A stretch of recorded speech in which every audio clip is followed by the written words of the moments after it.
Hi everyone, welcome to this channel Scholars Villa. इस video में हम बात करेंगे डी सिप्स के बारे में। D SIBs are domestically systematically important banks. ये टॉपिक इम्पॉर्टेंट होता है यूपीएससी के लिए और जितने भी हमारे इंडिया में बैंक्स के एग्ज़ाम्स होते हैं like RBI, SBI, IBPS, PO and RRB और पंजाब पीपीएससी के लिए ये टॉपिक इम्पॉर्टेंट है। तो let's start with the D SIBs. तो डी सिप्स होते क्या हैं? These are domestically systematically important banks. तो इनको डेजिग्नेशन मिलती है आरबीआई की तरफ से। तो आरबीआई डेजिग्नेट करता है डी सिप्स को।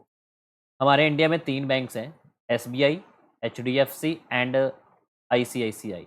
तो ये 3 बैंक आपके डी सिप्स में आते हैं और इनको डेजिग्नेशन आरबीआई की तरफ से मिलती है। ओके, तो RBI with time to time designation मिलती है आरबीआई की तरफ से। तो काफ़ी टाइम से ये 3 बैंक ही हमारे इंडिया में अभी डी सिप्स में आ रहे हैं।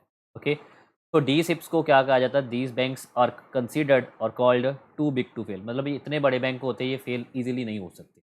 Okay, so DSIPs are banks that are considered too big to fail with their domestic economy due to size, complexity and interconnection with the financial system.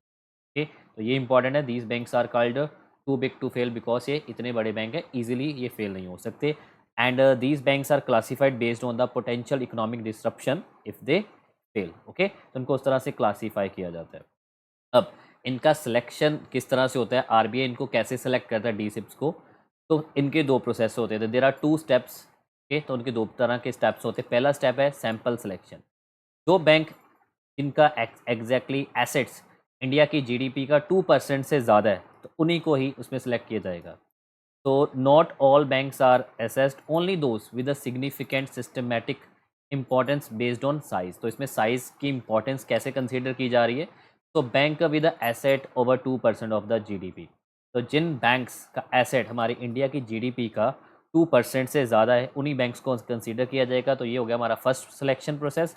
दूसरा होता है सिस्टमैटिक इंपॉर्टेंस असेसमेंट। तो इसमें क्या होगा? तो based on the range of indicators. तो indicators like substitutability, interconnectedness and etc. So these are a composite score। तो यहाँ से एक स्कोर किया जाता है कि सब्सटीट्यूट बैंक्स और इंटरकनेक्टिविटी से। तो this is calculate for each bank and those exceeding. अगर इसमें एक थ्रेश होल्ड सेट कर दिया जाता है, अगर वो थ्रेश होल्ड को क्रॉस कर जाए तो उन्हीं बैंक्स को डी सिप्स कहा जाएगा। ठीक, तो 2 तरह के प्रोसेस होंगे। एक तो होगा जीडीपी का 2% और दूसरा क्या होता है कि इसमें कुछ पर्टिकुलर इंडिकेटर सेट किए जाते हैं और उसमें थ्रेश होल्ड लिमिट सेट कर दी जाती है। ओके, तो उन दोनों के प्रोसेस से डी सिप की सिलेक्शन होती है। अब नेक्स्ट क्या होता है? जो डी सिप है, डी सिप के अंदर 5 तरह की बकेट्स आती हैं। डी सिप्स में आपको पता 3 बैंक्स तो क्लियर हो गए, H D F C, I C I C I and S B I. इसमें एक पब्लिक सेक्टर बैंक है और 2 प्राइवेट सेक्टर्स बैंक। तो बकेट सेक्टर की बात करें तो डी सिप में 5 बकेट्स आती हैं। तो जो बकेट 1 है वो लोएस्ट रिस्क पे होती है और जो बकेट 5 है उसका रिस्क ज़्यादा होता है। ओके, तो 1 2 3 4 5। अब मैं यहाँ पर बताना चाहता हूँ, तो ये हमारे पास बकेट्स हैं। तो बकेट्स 1 2 3 4 और 5। बकेट 5 में क्योंकि हमारे पास है ही 3 बैंक डी सिम में, तो डी सिम में जो बकेट 1 है आईसीआईसीआई एंड एचडीएफसी, तो ये बकेट 1 में आएगी।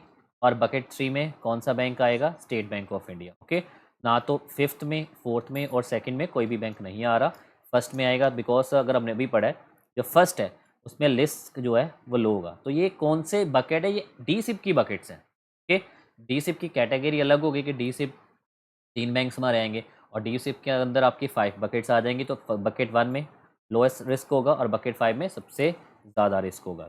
आरबीआई ने एसबीआई को 3rd बकेट में प्लेस किया हुआ है और एचडीएफसी और आईसीआईसी बैंक को बकेट 1 में प्लेस किया हुआ है। ओके, यहाँ तो आपको क्लियर हो गया आईसीआईसीआई एंड एचडीएफसी। अब यहाँ पर एक मैंने टेबल बनाया हुआ है। इस टेबल में का मेन मोटिव क्या है कि जो रिस्क यहाँ पर असाइन किया हुआ बेसिकली, क्योंकि अभी हमने पढ़ा कि बकेट 1 में रिस्क कम है और बकेट 5 में रिस्क सबसे ज़्यादा।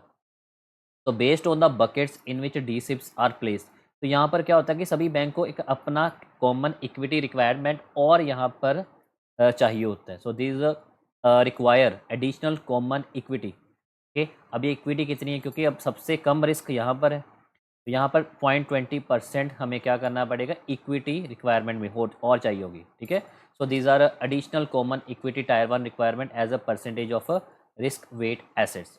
तो जितने भी बैंक का अपना रिस्क वेट एसेट्स होते हैं क्लियर। और जितना भी उन्होंने असाइन किया होता है उससे 20% और असाइन करना पड़ेगा। किसको? SBI, सॉरी, ICICI को और HDFC को।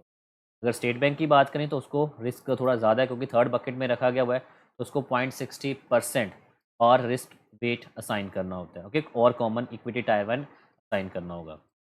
अब ये होता क्या है? तो कॉमन इक्विटी टायर 1, तो इसमें क्या क्या चीज़ आ जाएगी? इसमें लिक्विड है जो बैंक को होल्ड करेगा कैश की फॉर्म में और स्टॉक्स की फॉर्म में। क्लियर है? तो SBI 0.60, CET1 इनको एक्स्ट्रा और रिक्वायर होगी। और अगर नॉर्मल बात करें HDFC और ICICI की जस्ट 0.20%। तो बेसिकली CET1 है क्या? CET1 is a liquid bank holding, जो बैंक अपने पास पैसा होल्ड करके बैठा हुआ है। ये पैसा क्यों होल्ड किया जा रहा है? ताकि आने वाले क्राइसिस से उससे लड़ा जा सके। ओके, क्राइसिस से उसको काउंटर किया जा सके, तो दैट्स वाई कैश और स्टॉक की फॉर्म में रखा हुआ है। तो CET1 is a basically capital measure that was introduced in 2014। Okay, 2014 में स्टार्ट की गई थी as a precautionary way to protect the economy from a financial crisis. तो फाइनेंशियल क्राइसिस ना हो इन फ्यूचर्स टाइम पर, इसलिए ये पैसा एक्स्ट्रा होल्ड करना पड़ता है बैंक्स को। और जो DSIB में है तो उनके पास पैसा और पड़ा हुआ है, तो SBI के पास 0.60% और HDFC ICICI के पास 0.20%। क्लियर? तो ये तो थे हमारे 3 DSIB। तो DSIB के पार पर GSIB बैंक्स भी होती हैं। जैसे DSIBs कौन से हैं? Domestically systematically important banks. तो ये GSIB आपके ग्लोबल आ जाएंगे। ओके, तो ये क्या होते हैं? ये global systematically important banks. Right now पूरे वर्ल्ड में 29 GSIBs हैं। ओके, जिसमें इंडिया का कोई भी बैंक नहीं है, ये आपको क्लियर हो जाना चाहिए। तो DSIB में 3 बैंक हमारे तीनों इंडियंस हैं, बट GSIB की बात करें तो 29 GSIB है पूरे वर्ल्ड में, और इसमें इंडिया का कोई बैंक नहीं है। तो similarly the Basel Switzerland based financial stability board FSB, तो ये किसका इनिशिएटिव था? Financial stability board. ये G20 नेशंस का एक इनिशिएटिव था जिन्होंने आइडेंटिफाई करने हैं। तो has identified a consultation with the basal committee on banking supervision a list of GSIB। तो मैंने भी आपको बता ही दिया, तो 29 आपके GSIB हैं जिसमें इंडिया का कोई भी बैंक नहीं है। Okay, so this is about DSIBs। तो ये आपको आई थिंक क्लियर हो गया होगा। अगर इनकी आपको PDF चाहिए होती है तो इसके नीचे मैंने लिंक प्रोवाइड कर दिया हुआ है टेलीग्राम का, तो वो टेलीग्राम के लिंक से आप इनके PDFs डाउनलोड कर सकती हो। Okay, so this is for today in this video. Thank you.